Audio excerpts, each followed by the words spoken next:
Isang mapagpalang araw ang ating ipinarating sa lahat ng ating kapatiran na sa kasalukuyan ay nasa limbo ng kadiliman. Sa pagkakataon pong ito ay naghahayag po ang inyong lingkod at dating kapatid sa JBHFI One Ganap Guardians na si Founder Job Valenzuela at isisiwalat po ang katotohanan hinggil po sa ating kapatiran. Nais ko po munang ipaalam sa lahat ng aking pong paglilingkod sa kapatirang ito simula pa po noong 1986 ay hindi na po matatawaran ang ibinigay natin dito.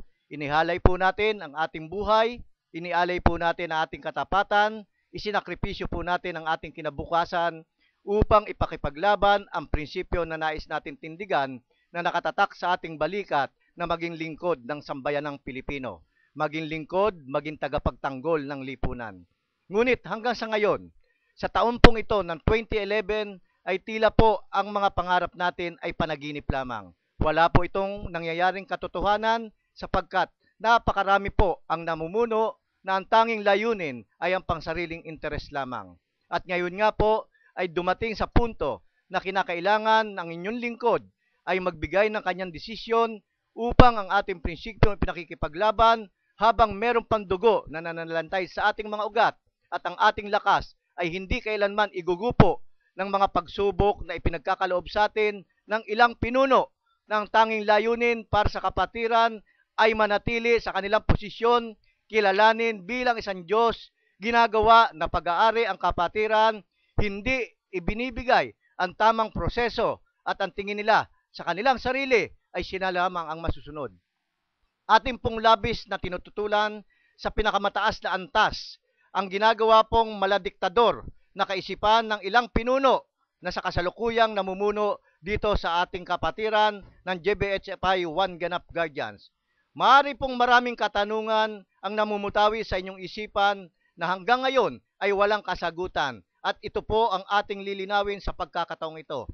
Sa ating pong ginagawa na pagsisiwalat ng katotohanan ay inuulit ko po, hindi po ang dahilan nito upang habulin ang aking posisyon sa ating kapatiran, hindi po habulin ang aking kasapian dito po sa organisasyon ng Guardians. Ang nais ko po lamang dito ay ihayag ang katotohanan hinggil sa tunay nangyayari. Mga kapatid ko, sa One Ganap Guardians, ako po, si Founder Job Valenzuela, ay inuulit ko sa inyong lahat na ang gumawa, nagbigay ng pangalan sa One Ganap sapagkat ang ninanais po natin ay magkaroon na ng katuparan ang pangalawang titik sa ating balikat na letter U na ang ibig pong sabihin ay united o nagkakaisa. Ngunit hanggang sa ngayon, ito po ay hindi nabibigyan ng katuparan. Kaya't ako po sa pagkakataong ito ay magsisiwalat sa inyo upang ihayag ang dahilan ng aking pag-alis sa kapatirang Guardians na pinaglingkuran ko ng napakatagal na panahon na ito po ang naging dahilan ng aking pagkakakulong noong 1986. Ito po ang dahilan ng aking pagkakawanted. Ito po ang dahilan ng paglabang ko sa nakaraang pamahalaan ni Gloria Macapagal Arroyo. At sa ngayon po, ako po ngayon ay tumitindig, inahanda ko, inaalay ko ang aking buhay upang magkaroon na ng katuparan ang ating ninanais na tunay na reforma at pagbabago. Isinusulong ko po ang kapatirang magdiwang upang ito po ang magsilbing alalay, magsilbing ilaw, ang sinag ay pararating natin sa buong sulok ng kapuluan, sa buong sulok ng sandaigdigan. At ito po ngayon ay ibibigay ko sa inyo ang aking paghahayag ng aking paglisan sa JBHFI, One Ganap Guardians at sa kabuuan na rin po ng buong kapatirang Guardian. Ang ating pong pinuno sa kasalukuyan na si RMG, Aris Guban, ay isang pinuno na ang tanging layunin lamang ay siyang masunod, na ang tanging layunin lamang ay wala ng ibang kilalanin, na ang tanging layunin lamang ay siya ang magsilbing Diyos dito sa ating kapatiran. Hindi dumadaan sa tamang proseso, hindi po ibinibigay ang tinatawag nating pinag-uusapan sa saligang batas. Kapag dilabag ang saligang batas, ang sasabihin niya, mali ang batas, dapat palitan. Ito po ba ang tunay na pinuno? Ako po ay nagtatanong sa inyo. Ako po ay humihingi sa inyo ng isang panguunawa kung bakit po kami lilisan sa kapatirang Guardians. Sapagkat ako po ay bigo. Bigo po doon sa ating tinatawag na tunay na layunin. na hinahanap natin para sa mamamayang Pilipino. Mga kapatid ko sa Kapatirang Guardians, bagamat ako po ay wala na sa Guardians, ngunit mananatili po ang inyong lingkod na magsisiwalat ng katotohanan. Bagamat marami pong ginagawang paninirang puri para po mawala ang kredibilidad ko sa pagtatayo ng isang organisasyon, tinitiyak ko po sa inyo na ang paninirang puring ito ay hindi magtatagumpay.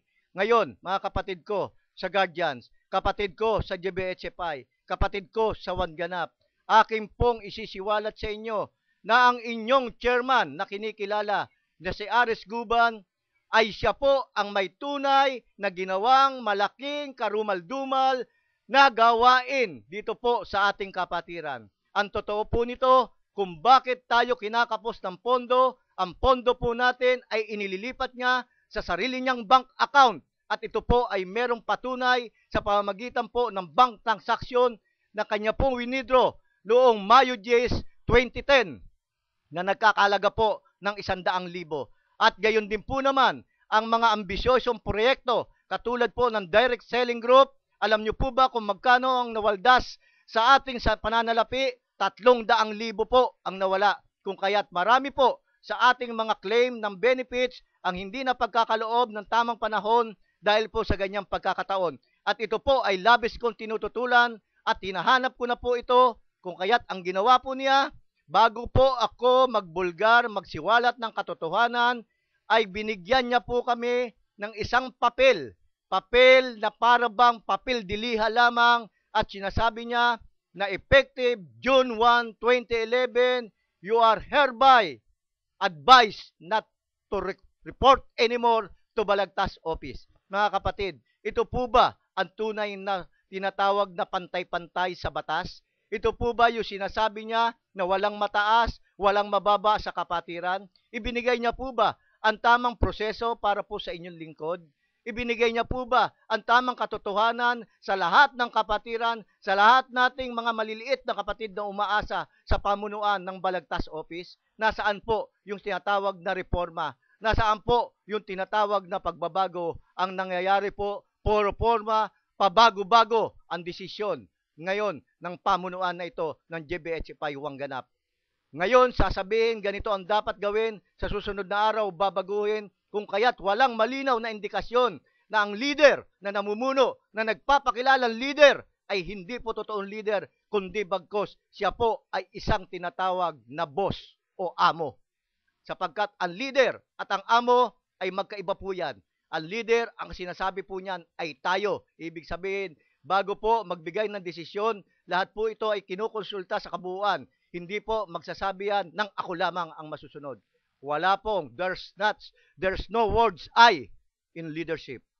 Wala pong letrang I, wala pong salitang I o ako sa tinatawag nating liderato. Kapag sinabing liderato ang pinag-uusapan, tayo yan, hindi ako.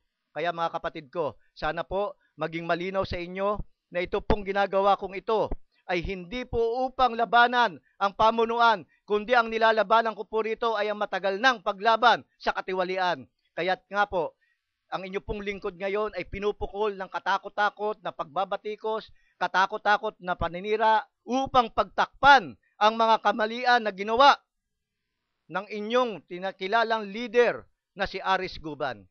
Ako po ngayon ay nagpapakilala sa inyo, hindi upang sirain siya, kundi upang ihisiwalat ang katotohanan. Wala pong anomalya si Founder Job sa Kapatirang Guardians. Wala pong ginawang pamimera si Founder Job sa Kapatirang Guardians. At maging saan man po tayo pumaling, pumaroon man po tayo maglingkod sa pamahalaan, hindi po nagkaroon ng record si Founder Job ng pamimera. Kung titingnan po ninyo ang kalagayan ko at kalagayan niya, bilang mamamayang Pilipino, ako po ay simpleng mamamayang Pilipino lamang. Si Aris Guban ay isang ordinaryong manggagawa ng pamahalaan sa Bureau of Customs. Ngayon, ang tanong po, siya po ay merong tinatawag na salary grade 11 o SG11, nangangahulugan po na ang kanyang sinasahod sa pamahalaan ay 11,000 piso lamang sa loob ng isang buwan. Ngunit tatanungin ko po kayo, saan niya po kinukuha ang pinambabayad niya sa kanyang driver? Saan niya po kinukuha ang binabayad niya kanyang bodyguard? Saan niya po kinukuha ang pambayad ng gasolina araw-araw sa kanyang sasakyan? Saan niya po kinukuha ang pambayad sa toll gate sa araw-araw na pagpunta niya mula Laguna hanggang Bureau of Customs? Ito po ay isang katanungan sa inyo. Kayo po ang umatol, kayo po ang magsalita, hindi po ako magsasabi, kundi kayo na po ang humusga saan niya ba ito kinukuha. Kaya mga kapatid ko, kung ako man po ay sinasabi na merong ginawang pamimera rito, ako po ay magbibigay sa inyo ng isang kasaysayan. Ako po ay pangalawang batch na lamang ng mga staff sa Balagtas Office. Ang unang batch po na sila sa RMG Tiger Lisaso ay yan po ay ang mga nauna sa akin. Ngunit nasaan na po sila ngayon? Sila po ay humiwalay din sapagkat ang kanilang hinaing ay nagsasabi po na mas higit na binibigyan ng pansin ni Aris Guban ang iba kaysa sa kanyang sariling staff. Sapagkat ang kanya pong mga staff ay hindi niya itinuturing na mga tao, kundi ang turing niya po rito ay mga alipin. Kaya mga kapatid ko, masakit man pong sabihin ito, ngunit kinakailangang ihayag ko po ang katotohanan. Masakit man po na sabihin na tayo maghihiwa-hiwalay, ngunit ito po ay isang simpleng pananalita lamang. Hindi po ako lumisan dahil sa ayaw ko na, kundi ang paglisan ko po ay upang muli kayong akayin, muli kayong isama sa isang makatotohanang kapatiran. Ito po ang magdiwang. Ang magdiwang po, ang ibig sabihin nito ay mamamayang gumagalang at sa Diyos at watawat ng bayan. KKK, kapatiran sa kaunlaran at kapayapaan. Kaya't kayo po na mga bayani, may mga dugong bayani na patuloy na tumatayo at tumitindig para sa isang tunay na pagbabago, inaanyayahan ko po kayo na samahan ninyo ko sa pakikipaglabang ito. At tinitiyak ko po sa inyo na ang panaginip na inaasam natin ay magkakaroon na ng katuparan. Ang tunay na pagkakaisa, ang tunay na reforma, ang tunay na pagbabago ay ibibigay na po natin sa kapatirang ito ng magdiwang. Kaya't muli po sa inyong lahat ng mga bagong bayani na patuloy na nagbibigay ng kanilang buhay, ng kanilang lakas, ng kanilang mga hinaharap at gayon din po isinasakripisyo ang kanilang buhay, isinasakripisyo ang mga mahal sa buhay, isinasakripisyo ang kanilang mga hinaharap, ay nandito po ang magdiwang. Sumama po kayo sa akin, samahan po ninyo ko, at ito po ay lalandasin natin ng makatotohanan. Kaya't muli po sa inyong lahat, ang aking pong pagbati, ang aking pong sinag ay ipararating natin sa lahat.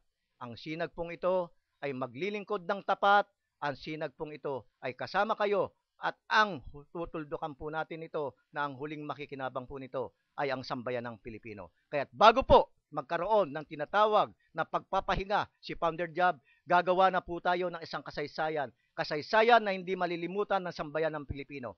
Kasaysayan na kikilalanin sa buong daigdig na merong isang tumayo, tumindig upang makipaglaban sa katotohanan. Ito po ang organisasyon, ang kapatiran ng magdiwang. Muli po sa inyong lahat, mabuhay po kayong lahat, at patuloy po nating ipaglaban ang katapatan, ipatuloy ipaglaban ang katotohanan sapagkat ang katotohanan ang magpapalaya sa atin. Marami pong salamat sa inyong lahat.